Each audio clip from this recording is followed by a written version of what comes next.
Welcome back to another episode of Watching People's Runs. Three runs this time. First run is Hersher of Truth against Husk Mysticism. I have to say that word slowly because it's definitely a tongue twister. So this is in Red Lotus. This is interesting because I have not watched a Hersher of Truth DPS run since her on this boss since her launch patch, which is 6-3, where she top scored the boss. Because after 6-4, then it's trio all the way, right? So what has changed since 6.3 to now is that there's actually a new ice support. It's Kira now instead of Pardo. So I'm kind of curious to see what kind of stuff Kira can do. And then the other support is Sushang, but she was already there in 6.3, so we were already using her back then. So this is by Delfrania. Let's take a look and see how it went.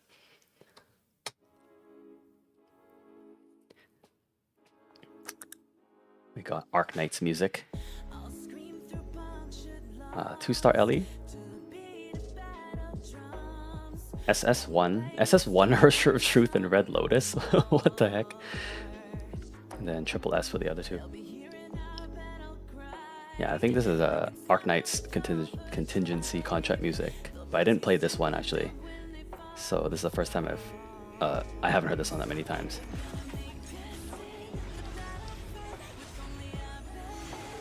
It's a charge attack to get Sushang QTE.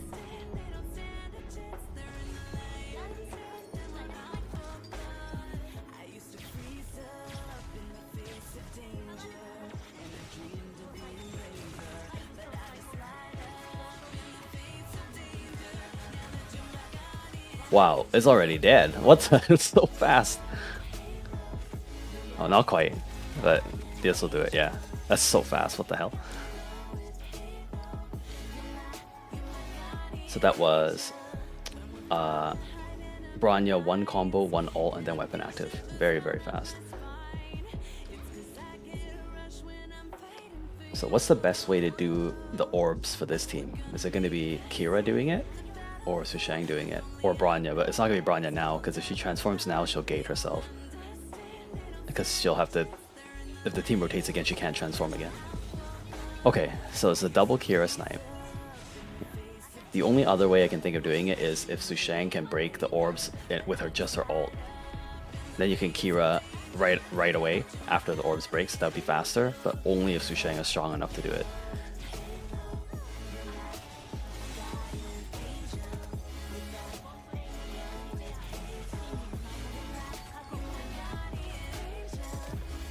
So single combo ult, weapon active,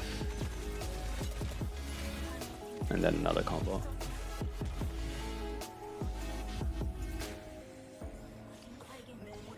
Okay, this team is overpowered for Red Lotus. That was just too fast.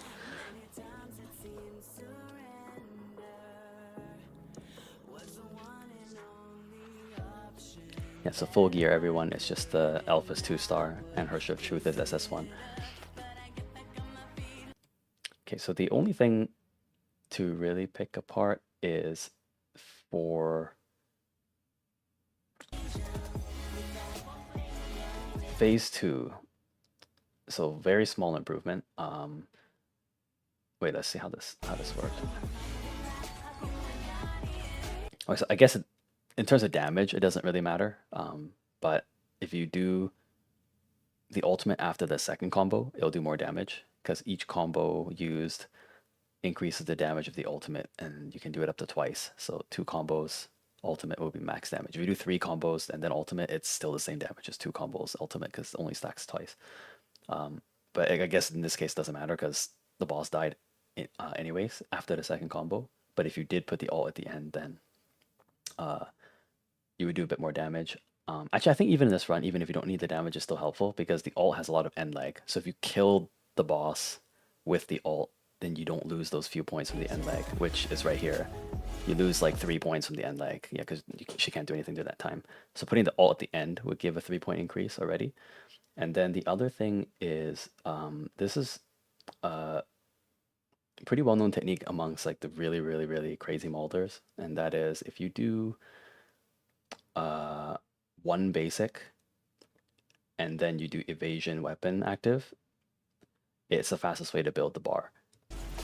So this one was evasion and then weapon active, right? So it didn't do the one basic. So you see how there's two empty slots here after the weapon act is finished. If you do one basic, then you will also fill one more bar. So then you'll only be missing one more.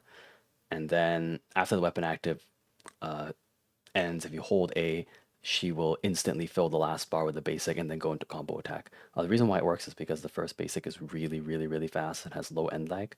So you can do one basic and then instantly go to evasion weapon active. Then it'll fill up to one bar remaining, and then the one bar remaining, she just automatically goes single basic cancel into combo attack, and it's really, really, really quick. Yeah. Whereas there, she had to shoot twice, and there was like noticeable like kind of gap between the shots. If you only have one, it is actually instant. If you try it, you'll notice it right away. So that was discovered pretty early on, and that's how Bronya's used whenever she uses DPS, which is pretty rare nowadays. So it's not a very commonly seen technique. But if you do use Bronya for DPS and you have to fill the bar, then that's the best way to do it. There's actually another thing I learned from Styx a long time ago, and that is actually if you just repeatedly tap A or hold A, you can hold A too, and manually fill the bar with only basics is actually like 1 point faster than if you did the basic evasion weapon attack way. But I don't actually remember how you do. I don't know if you are supposed to use your evasion or not. I think you do use your evasion. So maybe basic one evasion and then basic all the way or something. I can't remember exactly, but I do know that if you don't use the weapon active and you just use basics, it's actually 1 point faster. So if you don't need the damage, then that's the way to go. If you do need the damage, then you can exchange 1 point and fill the bar with the weapon active instead.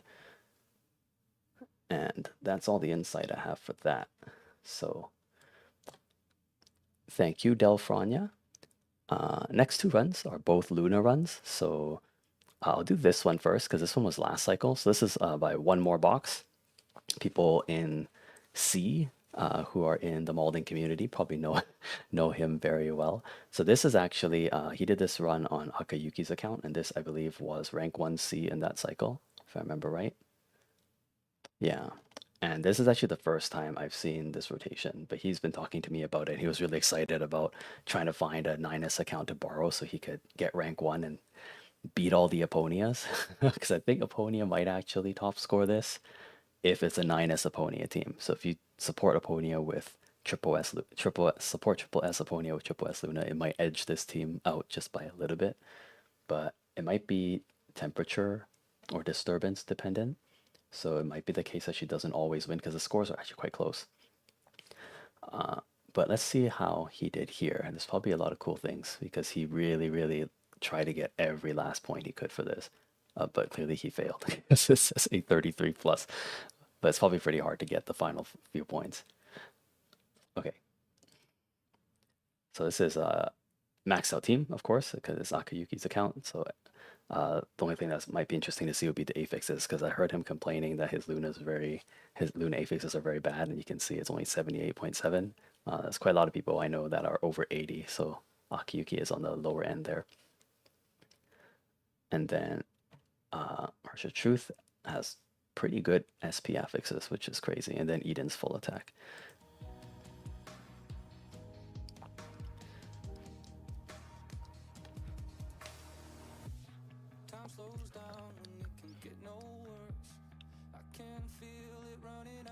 So I might pause a lot because there might be a lot of interesting things going on here. This is the first time I've watched this. I haven't actually pre-watched it. Let me just see if my space bar is working. No, it's not. Okay, now it is. So it's going to be transform dodge and oh wow, yeah, you can ult right away because it's triple S HDR, so she'll have enough SP to ult 3 times.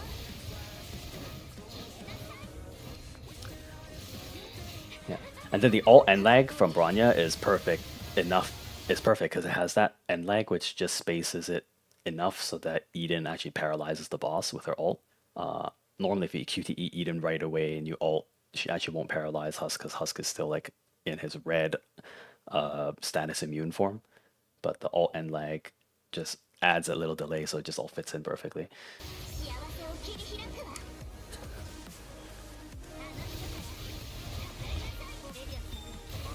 Okay, sorry, it goes by so quickly. Let's just go back and see what Luna actually did here. So QTE does the combo, so she does need the SP. And then one, two, just two slashes.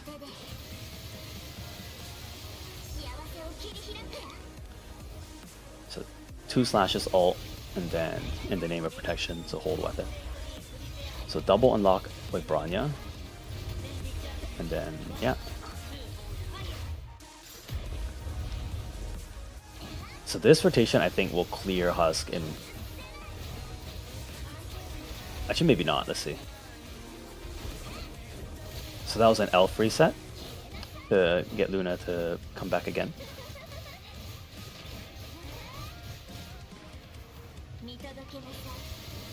Really, ult at the very last moment of breach.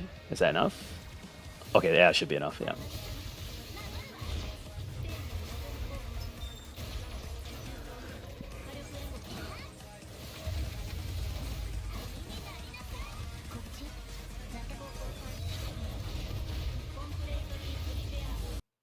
So you might think that the sliver here was bad, right? And it's like a very small sliver. Maybe you could have saved a bit more time if you could find a way to one rotation Husk, but I think it's probably going to be okay because of Luna's ult cooldown. So let's see if I'm right. Actually, it's getting pretty tight here.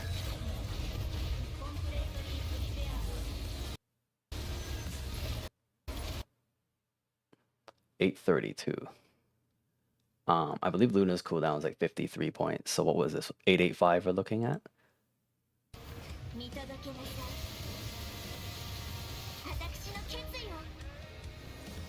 $893, 885. Okay, so there's an 8-point delay here. So you could get theoretically 8 points higher, but that would be the cap because that's when the cooldown resets. Yeah. Actually, if this could kill, it would skip Husk's summon animation where he summons a shade. So you would be way ahead. You would just be waiting for Luna's cooldown. Yeah.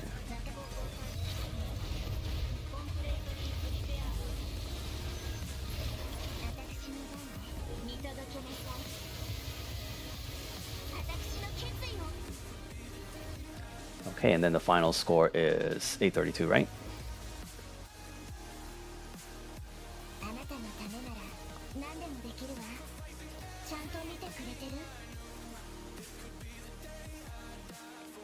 Yeah, nice run.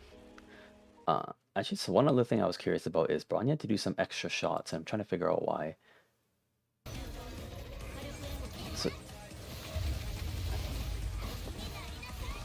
okay, so she does have 3 unlocks. So that's the evasion, and then weapon active. That should be enough to actually get to it should be enough to so that Luna can just ult right away, but he's actually missing a couple hits here, and I don't know why. What could be the reason? Was the evasion too early or something? It didn't look like it though.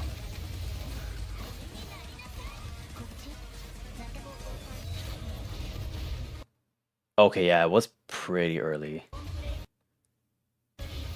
Yeah, but maybe it was still faster. Because then the weapon active ends earlier, and then you can just do a couple shots there, yeah, because those shots are very low point cost. I would have to ask him to make sure, but most of the runs I've seen who were like last cycle, like all rank Lunas, S2, double S, whatever, it was just evasion weapon and then just Luna ult right away, because they evaded a bit later, so more of the missiles hit. I can't tell from this which is faster. Actually, no, there's probably a way I can check because there's another thing I actually know. It should only take 12 points from when a screen flashes white to kill Husk. At least in my run, it was like that. So let's see. Wait, what the heck? Its screen doesn't even flash white. How am I supposed to do this?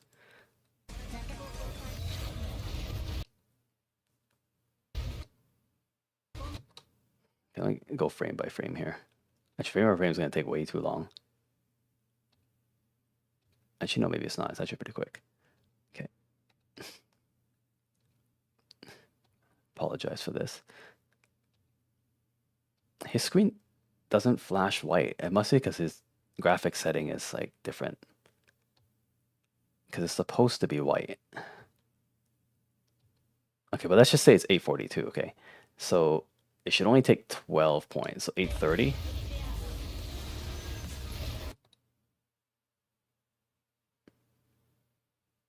And then Luna ult. So he's actually 2 points faster. So actually, maybe this is actually better, which is very interesting. Okay, let me just actually double check this. Yeah, it should be 842 and 830. So it only took 10 points. You know what? Now I'm kind of skeptical. Maybe my run was not 12 points. Let me just double check. My Go to my channel. Okay, sorry. Sorry. I'll be quick. Don't want to waste too much time. Where's my run? This one. Okay. Okay, so the flash is at 812, right? And I killed at 801. So it's actually okay, it is 10 to 11 points. Never mind. Let's go back here.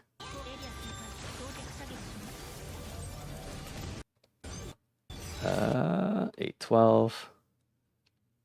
Let's go frame by frame here really quick. Okay, yeah, so the HP bar already appeared. And this is the white flash I was talking about. That doesn't happen in one more boxes run. So 812 and then I kill 801. So it's 11 points. So he only took 10, which is actually pretty good then. So learn something new. It's actually better to fire weapon just slightly earlier. Yeah, if we go by when the HP bar appears, since he doesn't have the white flash, it would be, oh Jesus Christ, it's so quick. But yeah, 842, pretty sure. Yeah, 842. And then he got 832, so 10 points. So he edged me out by 1 point. I don't know if it's an early 10 or late 10. If it's late 10, then maybe it's, you know, gonna depend on whether you were early or late when you started. So maybe I could have done it in 10 points too. I'm not sure. But it should be 10 to 11, basically. Between this run and the other one, I can confirm that. Yeah, I thought it was 12 or more, but I just remembered wrong. Yeah, so all that is to say, firing your, if you're using evasion earlier, missing some missiles and having to make up for it with a couple laser shots at the end, is approximately the same or better. So you could do it either way. Yeah. And that's it. Okay, I spent a long time I spent a long time, whatchamacallit, getting to the bottom of that because it kind of like piqued my interest a bit. I'm like, huh, how come he has to shoot a couple extra times? It's actually better. Hope you learned something. I certainly did. And that was definitely way too long. It's gonna make this video super long now. Okay, last run. Thanks for one more box. Last run is from, oops, not this one. I just made that tab. Okay, last one is from Clickmaster 3. So for those who don't know, he is an NA player. I don't think I'm gonna mention his name in the leaderboard because he's pretty private. Although if you see this run, you can just go on Myriad right now and look up who it is, and you'll know. But yeah, he tends to like to be anonymous. Like you can even see his videos unlisted, so I will not mention which player that is. But this is a SS0 Luna run on Husk, and it's actually pretty damn cool. So that's why I wanted to showcase this run to people. So let's take a look. So the video just starts off in the run right away. So it's double S Luna, double S Harsher of Truth. It's triple S Cosmic Expression, and it's also 4-star Kiana. Okay, let's see.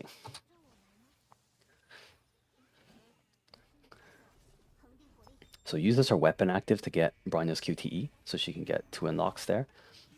And then summon Meteor at 993, because that's the earliest Husk appears.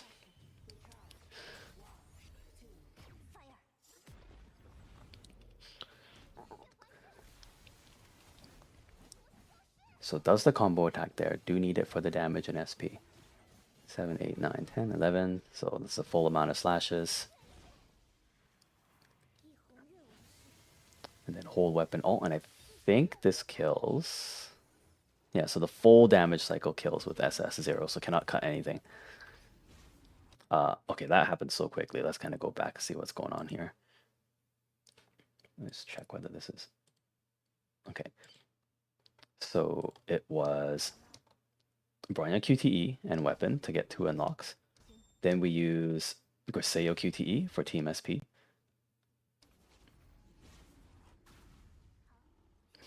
And then she probably does an evasion to get Bronya QTE again. Yeah, yeah, okay. And then when Bronya's evasion. Oh no, he just transforms. Okay, and then does a combo attack. Okay, so I thought he was gonna use Bronya's evasion to cause a time fracture for Griseo QTE, but he actually transforms and does the combo attack. So that would give him the I forgot what the buff is called. What was it? I can't remember the combo that the buff that she gets when she uses the combo in transformed mode, but that basically gives increases the team's fire and lightning damage. Okay, and then that also gives Griseo QTE for Team SP again, and then Luna. So wow, what the heck is this run? It's crazy. So Luna used her weapon active to get Bronya QTE again. This is crazy SP farming. So weapon active, Luna QTE. So skips the combo there, so saves time. So I guess farmed enough SP in the transition to skip the 15 SP here. So one alt instant kills the orbs, and then this is just standard rotation now probably. So it's actually a pretty well built run because Bronya did not get her QTE there because she was on cooldown. Because normally when Griseo comes in, she has to use her weapon active to summon a meteor before she can ult. So that weapon active meteor summon would give Bronya's QTE, but it didn't work here because she was on switch cooldown. So that's a pretty good use of like good run building and like structuring so that you can avoid the QTE there.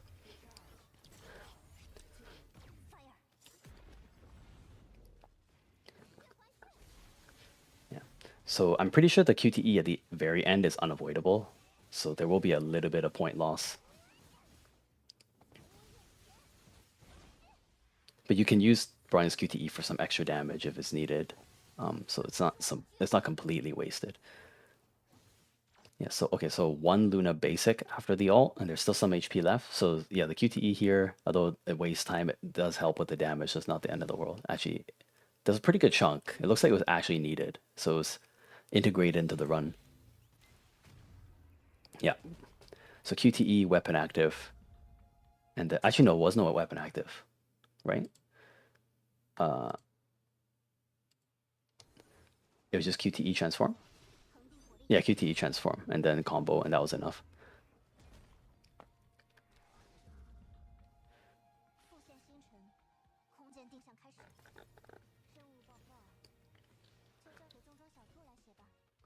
Yeah. So the main highlights of the run is just really, really, really clever use, really, really clever character cycling to abuse Griseo's QTE for Team SP, because I think her Team SP QTE skill has no cooldown. So as many times you can QTE her in is more SP for the team. And then Bronya got it was 5 unlocks in transition, right? It was 3 transform, and then she got another 2 transform. Yeah. And then during the wait times, while waiting for the character switch cooldowns to reset so that you could do that QTE loop, he was evading Husk's charge, right? And trying to do double evasions when he could to get four SP each time, 2 and 2. So it was actually just really, really, really crazy SP farming in the transition to make the run work. Because I think Luna also ulted. I didn't point this out, but Luna ulted with exactly 100 after the end of her In the Name of Protection ability. Yeah, takes to 100 right here, and then ult. So it's really, really, really fine tuned. It's excellent run. Yeah, and then the score 745 in this video, but I think they were able to get 747 when they reran it later. So really nice stuff. If you had double S Luna, you can try this next time. And yeah, I think that's it. So I'll see you next time. This video is probably pretty long because I kind of spent some time digging deeper into some stuff, but I hope that's what you come here to watch. Like why you watch this. I hope that's what you come here for. So hope you enjoyed it. Bye bye.